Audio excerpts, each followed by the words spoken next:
Ο Ποινιός, μαζί με τους παραποτάμους του, αποτελεί το βασικό υδάτινο αποδέκτη της Θεσσαλίας και είναι κυρίως περιοχή γεωργική αλλά και με βιομηχανική δραστηριότητα. Μέχρι το 1986, οι ανάγκες της πόλης της Λάρισσας σε πόσιμο νερό καλύπτονταν αποκλειστικά από τον Ποινιό. Είναι ο τρίτος μεγαλύτερος σε μήκος ποταμός της χώρας μας.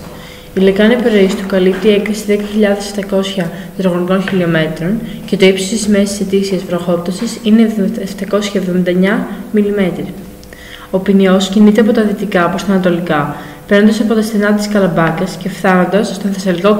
Στο μεγαλύτερο τμήμα του, το ποτάμι καλύπτεται από μεγάλα παρόχθια δάση με ιτιές, λεύκες, πλατάνια, σκλήθρα, σπενδάμια και πικροκαστανιές, ενώ λίγο πιο ψηλά αναπτύσσονται ελατόδαση και δριώδες. Το δικλάμινο είναι πολυετές φυτό με μεγάλο υπόγειο κόνδυλο, από την οποία εκφύονται τα φύλλα και τα άνθη, και έχει ύψος περίπου 15 εκατοστά.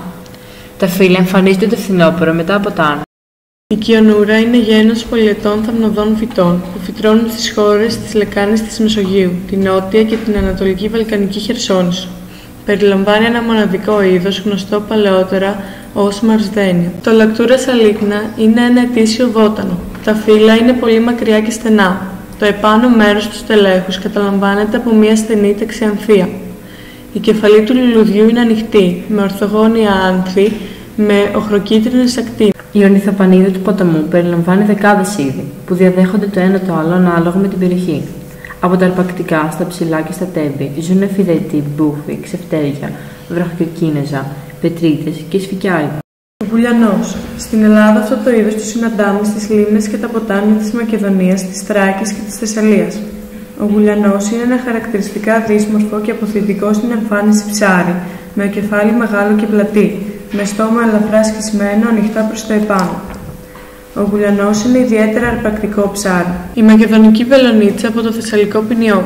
Ένα από τα πολλά όμορφα, σπάνια και άγνωστα στο ευρύ κοινό ψάρια των εσωτερικών υδάτων της χώρας μας. Χώρο.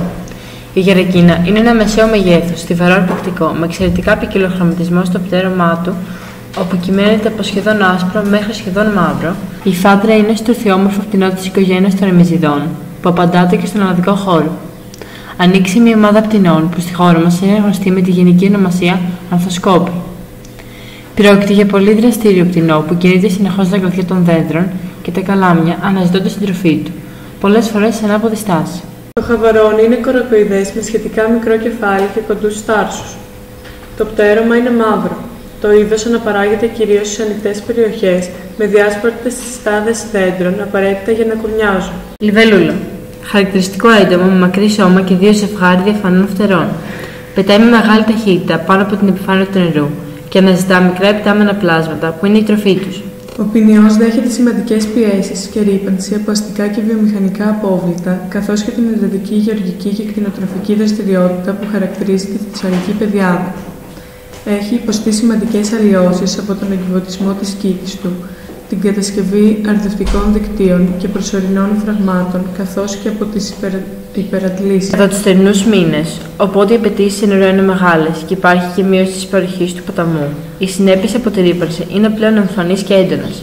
Με τα νερά του Ποινιού αρδεύονται περί τα 80.000 στρέμματα και υδατοτούνται οι οικισμοί της Θεσσαλίας. Διαθέτει σημαντικά παραποτάμια δάση, μεγάλη ποικιλότητα σε πανίδα και εκτεταμένες στήνες στο δέλτα του. Αν και η περιοχή χαρακτηρίζεται ως βιότοπος, υποβαθμίζεται με ταχύς ρυθμούς, καθώς απειλείται από τις ανθρώπινες επεμβάσεις και συγκεκριμένα από την υλοτόμηση με απότερο σκοπό τη διεκδίκηση εδαφών, είτε για δημιουργία νέων καλλιεργήσιμων εκτάσεων, είτε για βόσκηση και από τη ρήψη απορριμμάτων, μειώνοντας έτσι την αισθητική του τοπίου και προκαλώντας με αυτόν τον τρόπο προβλήματα στους οργανισμούς του φυσικού οικοσυστήματος. Σύμφωνα με τον κύριο Μιλόπουλο, καθηγητή του Τμήματος Πολιτικών Μηχανικών του Πανεπιστημίου Θεσσαλίας, ο Ποινιός δέχεται αστικά λίμματα μικρών και μεγάλων οικισμών, με χωματερές δίπλα ή και μέσα στην κήτη του. Βιομηχανικά απόβλητα, μεταξύ των οποίων και τα χημικά απόβλητα ορισμένων χημικών βιομηχανιών. Κτηνοτροφικά απόβλητα και χιλιάδες τόνους γεωργικών φαρμάκων και λιπασμάτων. Στη Θεσσαλία, όπως και σε πολλές ακόμα περιοχές του πλανήτη, κάτι τρέχει με το νερό τα τελευταία χρόνια.